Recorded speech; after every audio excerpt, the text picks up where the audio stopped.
एक नई चाल कनाडा की ठंडी रात। बाहर बर्फ की हल्की परत खामोशी से जमीन को ढक रही थी, लेकिन शहर के बीचों बीच बने उस आलीशान पैलेस के अंदर सब कुछ अलग ही था। सोने जैसे झूमरों की रोशनी, बड़ी बड़ी खिड़कियों से आती चांदनी, और उस बीच किंग साइज बेड पर गहरी नींद में सोया हुआ था अभिनव, जिसे सब टाइगर के नाम से जानते थे। पिछले कुछ दिनों की लड़ाई, बोर्डरूम की राजनीति और दुश्मनों के हमलों ने उसे थका तो दिया था, लेकिन ये बात सभी जानते थे कि टाइगर की जिंदगी में सुकून कभी ज्यादा देर टिक नहीं पाता।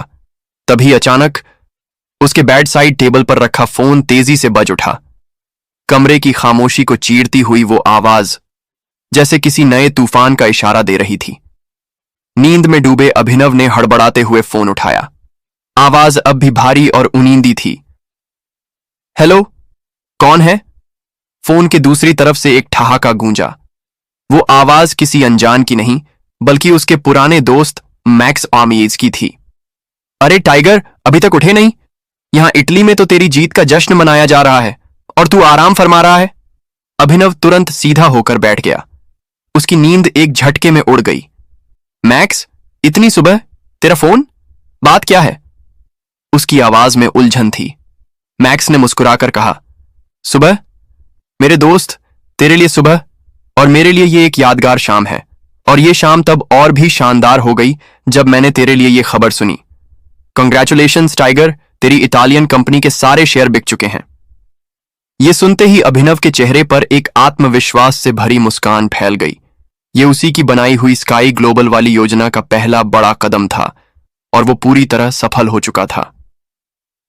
और पैसा? अभिनव ने धीमे स्वर में पूछा। मैक्स ने तुरंत जवाब दिया, पैसा तेरी जेब में है मेरे दोस्त। पूरे 15,000 करोड़ रुपए तेरे मुख्य अकाउंट में ट्रांसफर हो चुके हैं। मैंने खुद हर एक ट्रांजैक्शन पर नजर रखी है। अभिनव ने गहरी सांस ली। उसकी आंखों में चमक थी। मैक्स, मैं जानता था कि अगर कोई ये काम इतनी जल्दी कर सकता है तो वो सिर्फ तू है। मैक्स हंस पड़ा। तोहफे की कोई जरूरत नहीं है टाइगर, तेरी दोस्ती ही मेरे लिए सबसे बड़ा इनाम है। कुछ देर की खामोशी के बाद अभिनव ने गंभीर होकर कहा, मैक्स, अब चिंता मत कर। जिसने मुझे चोट पहुंचाई है उस शेरनी को ये टाइगर पूरे जंगल में दौड़ा दौड़ा कर मारेगा। लेकिन अचानक उसे एहसास हुआ और वो चौंक कर बोला, एक मिनट, तुझे कैसे पता चला कि मैं कनाडा में हूं? मैक्स ने हल्की हंसी के साथ जवाब दिया, अरे टाइगर, जंगल का सबसे बड़ा जानवर अगर दहाड़े तो उसकी आवाज हम छोटे जानवरों तक भी पहुंच जाती है। और वैसे भी अब तो पूरा शहर जानता है कि तू कनाडा में है। अभिनव कुछ देर तक चुप रहा, फिर बोला, मैक्स, ये मामला थोड़ा पर्सनल है। कभी वक्त मिला तो तुझे सब विस्तार से बताऊंगा। मैक्स ने भी गंभीर होकर कहा, फिलहाल तो ऑल द बेस्ट टाइगर, और याद रखना, जब भी जरूरत पड़े तेरा ये दोस्त हमेशा तेरे साथ खड़ा मिलेगा। Thanks max. इतना कहकर अभिनव ने कॉल काट दी। फोन रखते ही उसने गहरी सांस ली। उसके चेहरे पर ठंडी मुस्कान थी। अम्मा जी के खिलाफ उसकी पहली चाल सफल हो चुकी थी। अरदरहार सुकून और संकल्प अभिनव बेड से उठा, तैयार होने के लिए वॉशरूम की तरफ बढ़ा, लेकिन अचानक उसकी नजर बेड पर लेटी अनन्यास पर पड़ी। वो मासूमियत से सो रही थी। उसके चेहरे पर हल्की सी मुस्कान थी, जैसे कोई अच्छा सपना देख रही हो।